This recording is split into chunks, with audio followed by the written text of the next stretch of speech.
Et c'est vrai que ce sont nos modes de vie qui sont en cause. Alors, 40% pour l'alimentation, vous confirmez ce chiffre? C'est un chiffre qu'on entend souvent. Je pense qu'il est. Je ne sais pas comment il a été établi. On doit inclure beaucoup de choses dedans. Et l'alimentation en tant que telle, c'est certainement un peu moins. Je dis, c'est vrai que c'est un poste important.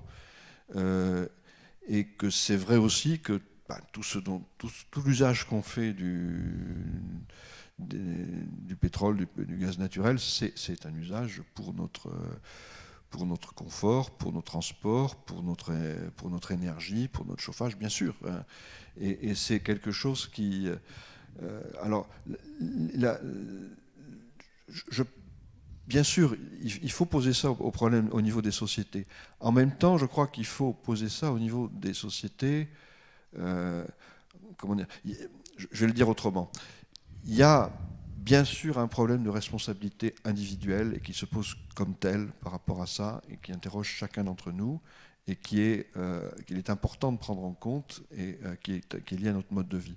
En même temps, pourquoi est-ce qu'on parle de négociation?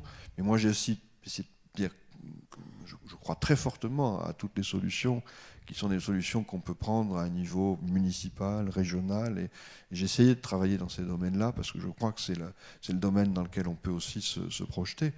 Mais je crois que le niveau national, et on a entrepris la discussion sur ce niveau-là parce qu'il y a la COP21 en fin d'année, le niveau national, le niveau international fait partie de l'équation de ces problèmes-là parce qu'on est face à un problème qui est global. On est au-dessus de nos têtes du CO2 qui a été émis en plus de celui qu'il y avait avant la période pré-industrielle. Dans ce CO2 qui est au-dessus de nos têtes, il y a peut-être 1,5% qui est français. On retrouvera ce même 1,5% français à l'autre bout de la planète. On est dans un système qui, malgré tout, est un système globalisé, un système qui provoque des conséquences telles qu'il est aujourd'hui majeures sur des pays qui sont des pays très vulnérables dans les régions du Sud. Donc on doit, je crois, aussi poser ce problème à l'échelle globale et essayer de voir comment on peut le résoudre à l'échelle globale, à l'échelle politique.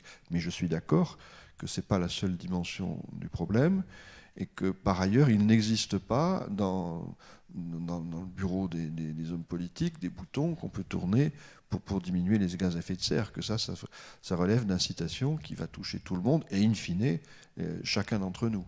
Et que, bien sûr, c'est pour ça que le problème d'éducation de la population est extrêmement important. Mais bon, la seule chose, c'est que j'aime pas opposer les différents niveaux d'action. Il y a des niveaux d'action qui sont absolument complémentaires. On a besoin d'une action au niveau individuel. On a besoin aussi d'action au niveau global. Après ça, encore une fois, nous, on n'est pas je parle là en tant que scientifique, on n'est pas là pour jouer les prophètes, on a notre métier de scientifique aussi, et on tient à garder cette identité-là dans les débats. Ouais. Je dirais qu'il ne faut pas, mais je suis tout à fait d'accord, et je crois qu'il est très important une société impliquée, une société civile engagée et cohérente.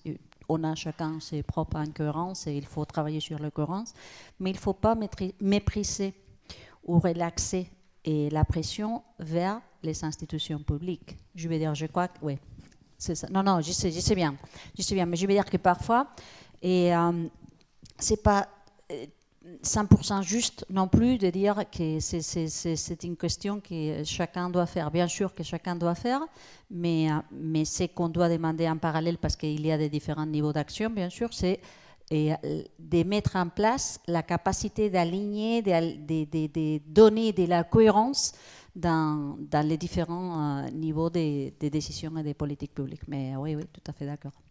J'ai une question un peu complémentaire. Vous avez parlé de pression. Tout à l'heure, vous avez évoqué les constructeurs automobiles avec l'histoire de Volkswagen. Est-ce que vous avez parfois des pressions du monde industriel pour qu'on ne parle pas de tel ou tel sujet ou pour... Je crois que les mots-clés ont été utilisés par Hervé tout à l'heure.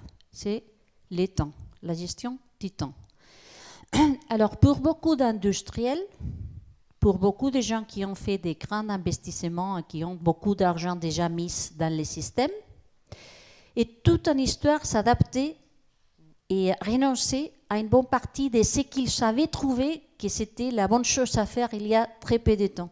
C'est cette notion de se sentir entrampé et d'essayer d'avoir plus de temps. Par exemple, je lisais quelque chose qui était très intéressant encore dans le domaine de l'industrie des oil and gas.